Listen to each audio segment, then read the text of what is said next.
Hi, friends. Welcome back. I'm Emily. And I'm Whitney. And you're listening to Cousins Talk Crime.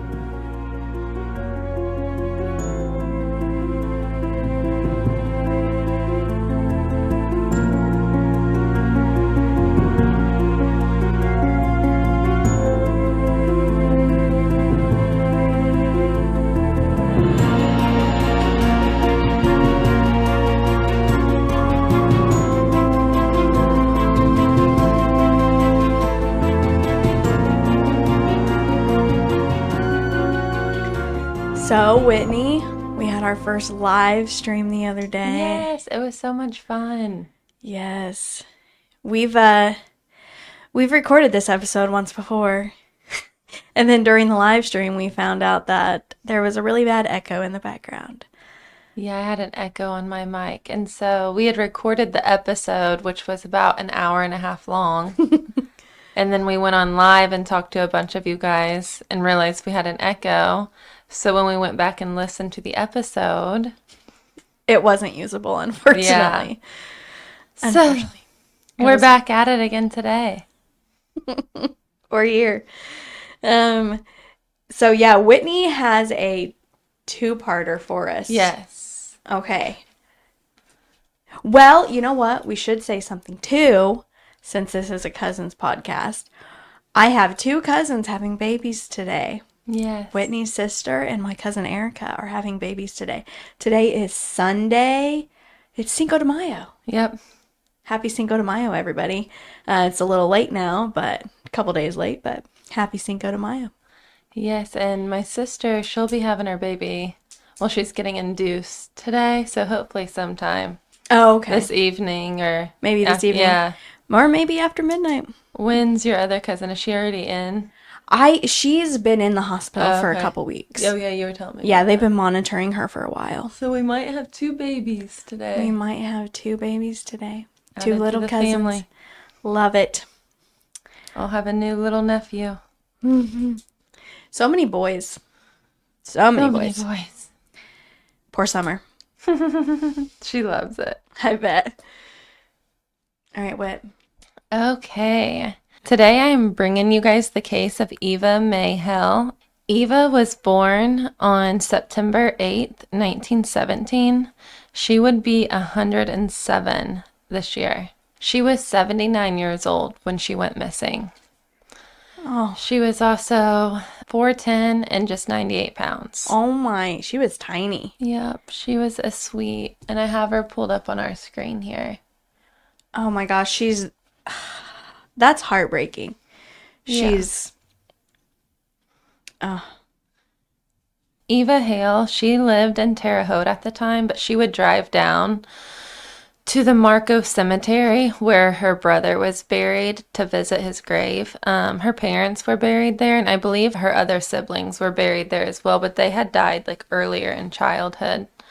So did she grow up in that area since I all believe of her family? She did. Yeah, I think she grew up in Greene County. Okay. I think that's where they all grew up from. Mm. But so she was driving down from Terre Haute to the Marco Cemetery, and she made this trip quite often. She liked going down and like decorating the graves and visiting her brother. They were super close from everything I read. His name was Clifford Hawk. He had died 2 years prior. He had died December 13th, 1990 in a brush fire on his farm, and he suffered from burns that I guess he did not recover from. Oh no. Yeah, so it was a very unexpected death. So she would a lot of times drive down, visit the cemetery, decorate it, especially around holidays, and his birthday was actually coming up. His birthday was October 17th, 1915. So she went down there on October 15th, so 2 days prior to his birthday. So it might have been his... Yeah, she might have been, but she had brought a pumpkin with her to decorate his grave. Yeah, it's that time. Yeah, so, and she made this trip, like I said, a lot. This wasn't a place she felt uncomfortable or anything. She visited regularly to visit her brother and her other family members. Mm-hmm. She had a son named Guy Hale, and he was living in Terre Haute too. And sometimes he would even make the trip with her to visit and decorate. But on this occasion, on October 15th, she was alone. So, if you see me looking down at my thing, I'm just taking notes because there's all kinds of information in this case. So. Yes, I was going to tell you guys, if you want to, there are a lot of different dates. So if you want to get out your notebook so you can kind of piece together the puzzle, because there are a lot. So this first one is Eva Hale, and she went missing in October 15th of 1996. So like I said, she was visiting her brother at the Marco Cemetery. I'm actually going to pull up a picture so you guys can see. If you're watching this on YouTube, I know if you're on Spotify or something or driving, you can't see, but I actually have a picture. So if you are driving and want to go check this out later on YouTube so you can actually see the images, go do that, because it shows a really idea. This cemetery is located where the red dot is pinged, and then I have a purple X to where her car was actually located. But this is how rural it is out there. It's nothing but cornfields, a few neighbors surrounding the cemetery. But other than that, there's nothing out there. So what happened that day when she was visiting the cemetery is her son, Guy, got a phone call when he was at his home in Terre Haute, and someone who lived near the Marco Cemetery had noticed Eva Hill's white 1983 Chrysler New Yorker had been parked under a tree at the graveyard for hours, and he thought it was odd. So he thought it was weird enough that it had been there long enough that... And in small towns like this, everyone knows everyone. The neighbor probably knew Eva and her son Guy. He knew, probably when they saw her. Yeah. Like, oh, there's Eva visiting her brother. And he knew well enough to call. He had the son's number to call him, you know. So Guy, living about an hour away with his family in Terre Haute, immediately, I guess, packed them up, came down, went to the police, and... The police department went out to the cemetery and they found Eva's car, but no Eva. And I'm going to show you exactly, if you're on YouTube. Here's the tree, and her car was parked, I guess, right underneath that tree. Okay. Her keys were on the ground near the car. Her purse was left behind on the passenger seat. Sources on different websites differ on whether the car was locked or not, but the driver's side window was rolled halfway down. The tree where Eva's car was parked is about 40 steps from her brother's gravestone, and I'm going to show you in this picture. If you are looking at the picture, it's that gray one to the far left of the photo, so it's not far at all from where her car would have been parked. Is it the one that, like, from here, it looks like it's kind of like lined in black, like a darker color? Okay. Yeah, it's on the very edge of your screen on the left-hand side. Okay. So you can see it wasn't far distance from her car. Is this the picture you took? Mm-hmm. Yeah, I went out there because I wanted to see exactly what it looked like. And if you're looking at it, you can see there's nothing surrounding the cemetery hardly. Mm-hmm. And especially at that time of year, if corn was there, the cornfields would be high. Because that's about to picking time, right? Well, look, I don't know, this might have been, I don't know if it snowed that year. I don't know. This was the one they had in the newspaper during that time. So I don't know. This is October. I don't know. Oh. Maybe there was corn. Maybe they took this at a later time. And when did the article come out that had this picture? I'll have to look. Okay. I'll have to do my research on that. Because, maybe this is after, or maybe this is right when it happened. I don't know. Yeah, because, I mean, could it snow in October? Indiana? It can snow in October. Yeah. I don't know. We've had really big snows on maybe Halloween. This was after. Maybe this is a little too early for snow. Yeah. Maybe this is after the corn was. Yeah. Picked. I don't know. Well, I'll have to go back and see exactly when that was, and I'll update you guys. Thankfully, the police department, which we'll get into this, but they took this really seriously right away. They put out a huge search for Eva. Everyone was, looking for her. They wanted to find Eva as fast as possible. They even used thermal imaging and helicopters to look for her body heat because they said it was cold at the time and they wanted just to, in the surrounding area, see if they could see, a heat source. So they were taking, I mean, when you're getting the helicopters and stuff, I feel like you're taking it, pretty seriously. Yeah, seems like it, yeah. And I think her son was probably a big, he wanted to find his mom. He was pushing for it, yeah. Guy and his family, they put up posters everywhere, and the investigators, I mean, they didn't stop looking for her. They were trying to find her, to figure out if they could find out where she was. I'm sorry. Now, years go by, there's still no sign of Eva. This is actually an article that was 25 years later. And they were talking about the anniversary of her disappearance approaching. And it says, Sergeant Matt Ames with the Indiana State Police says they still receive tips about this case.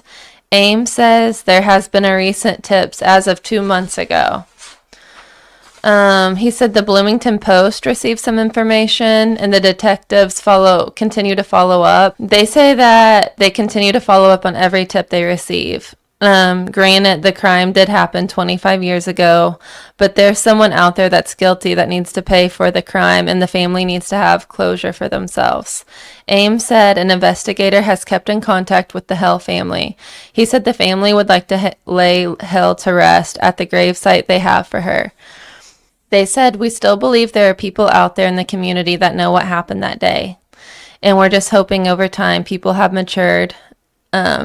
They get a guilty conscience, and it's time for them to get that off their conscience. The closure of this case would also be a big relief for those in Greene County. It also continues to go on, but I wanted to share the part. Her son, Guy, actually passed away on May 28th, 2022. He was 82. So he passed away not ever knowing what happened to his mom, and I know that he looked for her until he passed away, which is just heartbreaking, He never got answers. I mean, no one, now it's, May 5th of 2024, and we still, no body, no one's been arrested. Yeah. No one knows what happened to her. It's a really sad story. And to me, I mean, what type of person would abduct a 79-year-old, grieving lady who's just out at a cemetery, decorating her brother's gravestone with a pumpkin? I mean, what type of person does it take to... An evil person. A coward. Someone that doesn't have enough confidence in themselves to abduct someone that's not a little old lady. Mm-hmm. No, and I'm going to upload another picture so you can see. If you're driving on this road, you could have seen where her car was parked to the tree on the right, but you could have, if you were driving by, you would have seen she was out there all alone by herself, and I don't know if this person, I don't know if it was this opportunity or if they targeted her specifically, or if they just happened to be driving by and grabbed her. Yeah, there's nothing out there. It is just... And you're right, there could have been corn up. I'll have to go look. But I know they searched the whole entire area. And I mean, you would think after all this time, if she was around there, someone would have found her by now. If she wandered off on her own, they would have found her with those helicopters. Mm-hmm.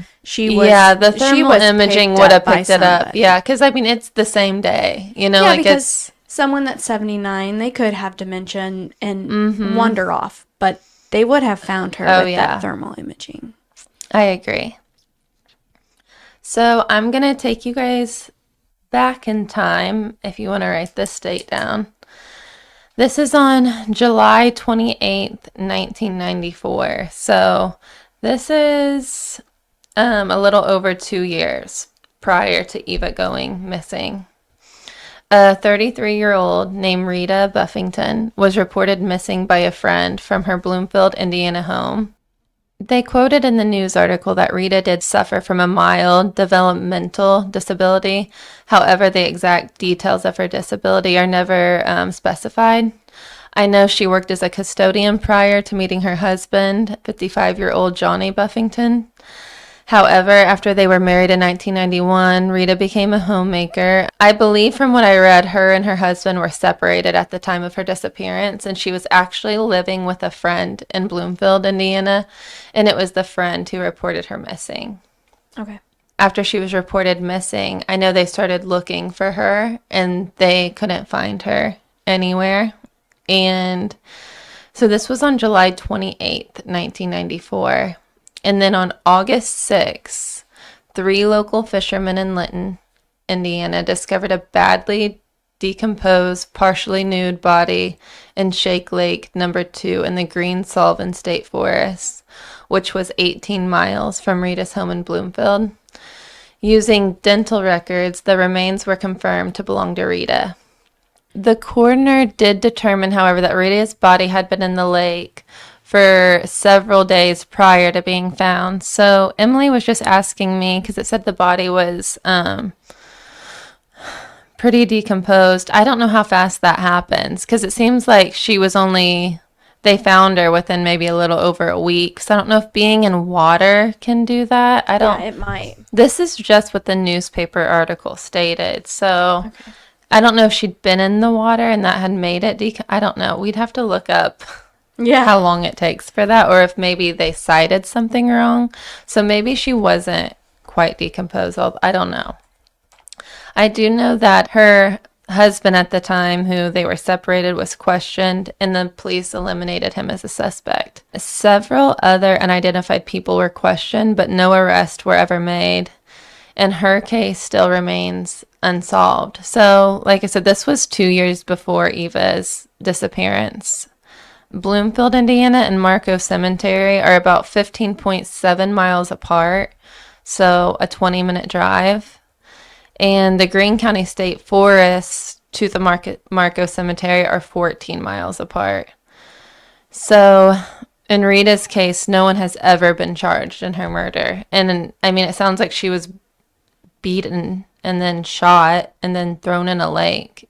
This was just kind of crazy to me that it was in the same, time frame. And I honestly didn't know much about these other cases until I started looking into Eva Hale's disappearance. And that's why I wanted to bring them to light as well.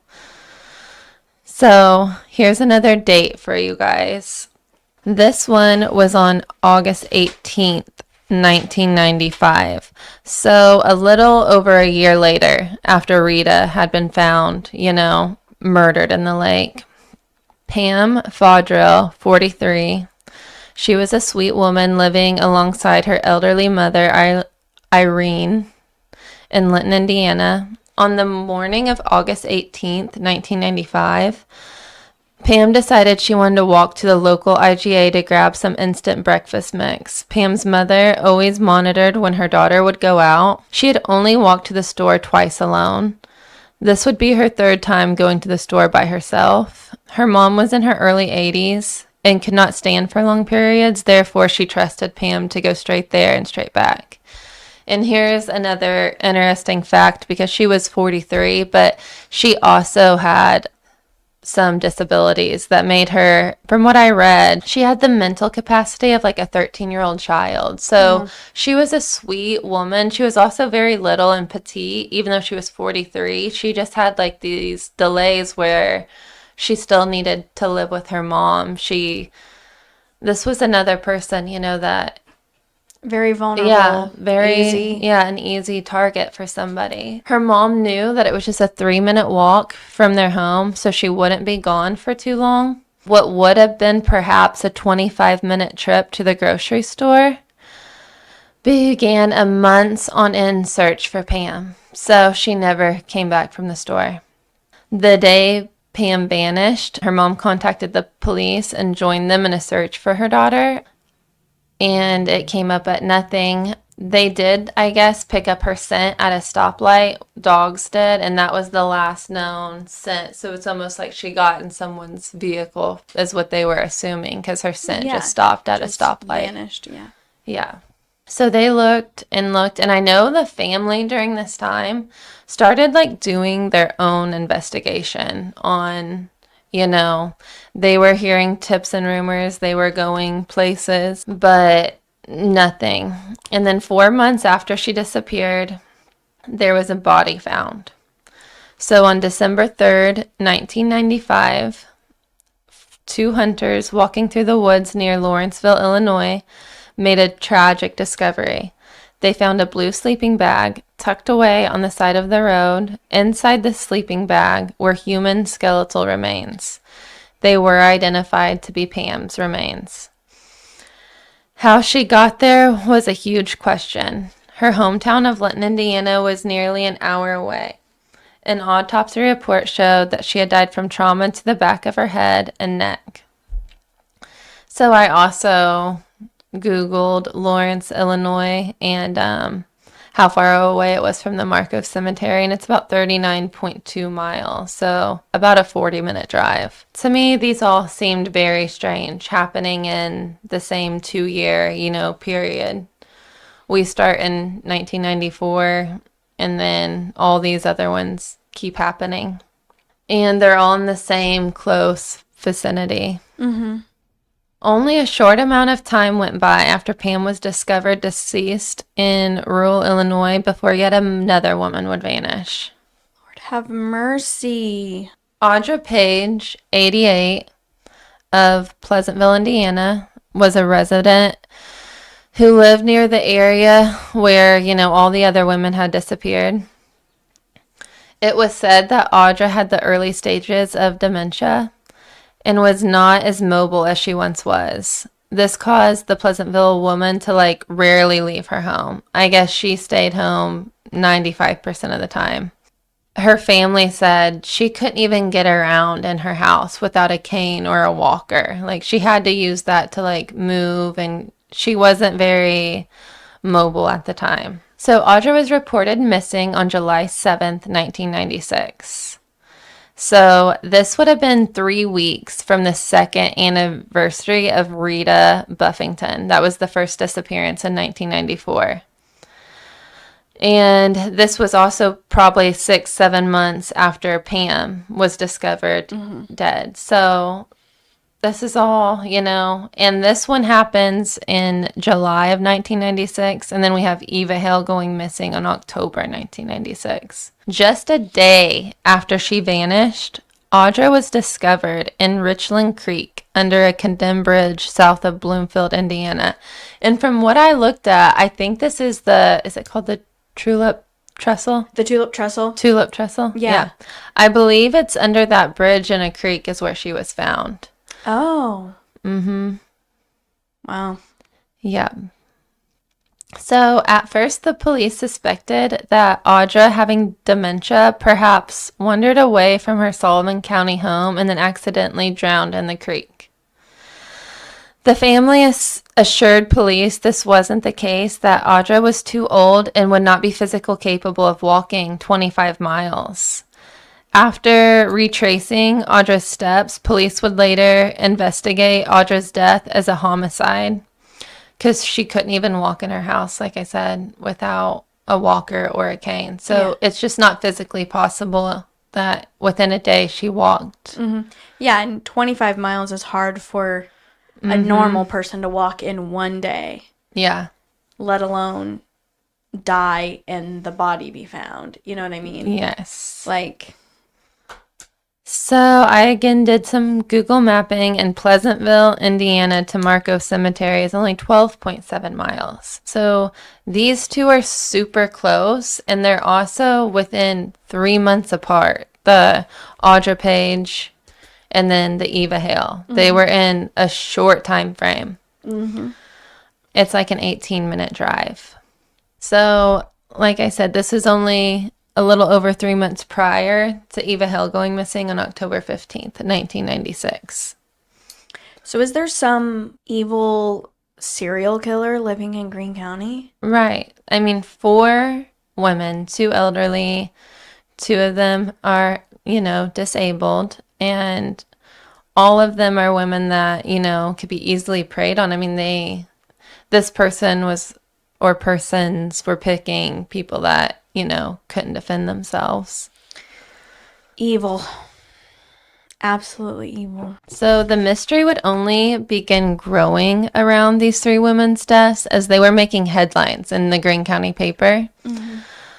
Police and residents were disturbed by the cruelty of these crimes. It seemed like one or more individuals were preying on the innocent and women who they believed to be mentally vulnerable and taken as weak. Mm-hmm. So, question. yes. When and if they ever did the police ever start thinking that these were connected? So, I think during this time, at this point, So all four of them, at that point, people are starting to wonder. Or yeah, maybe before I know. Eva. I know definitely the residents are, because this is what I was getting ready to read to you guys. Then this lays into what you were just asking. Okay. This was a newspaper article, and it says people here are looking over their shoulders, especially the women. Local police, not wanting to start a panic, say only that the recent foul play and suspected foul play could be related. So I don't think the police wanted to start this There's a I'm serial sure killer they were loose. investigating all possibilities, but I don't think they wanted people to start, you know. But some residents did insist that they are all related. This is a quote from someone they interviewed, and it said, "Serial killer. You bet it is," says an 80-year-old Lytton woman who lives alone and doesn't want her name in the paper. She says the 3 deaths and 2 disappearances in 26 months has caused her to change her ways. She no longer goes out at night. She removed her house key from her keychain so she'll be able to get to her house quicker. She locks her door even when she takes out the trash. And when she takes out the trash, she does it with one hand and keeps the other hand free so she can grip her house key at all times.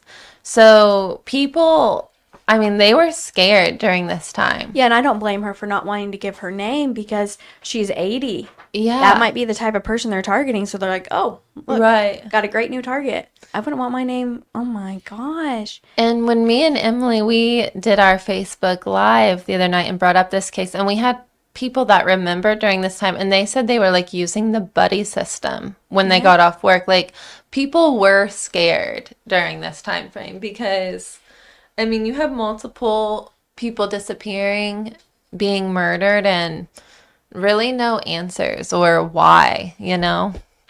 I can't imagine what that feels like to not feel safe in your own home or like your hometown. Right. No, it wasn't good. Okay. So it did seem like that there was a serial killer like targeting these women in Greene County with the disappearance with only miles, you know, from each other.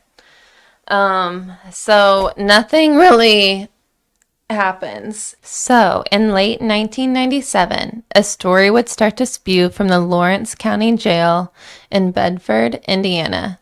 An inmate came forward with a tale that he heard from one of the cellmates that were now circulating around the jail.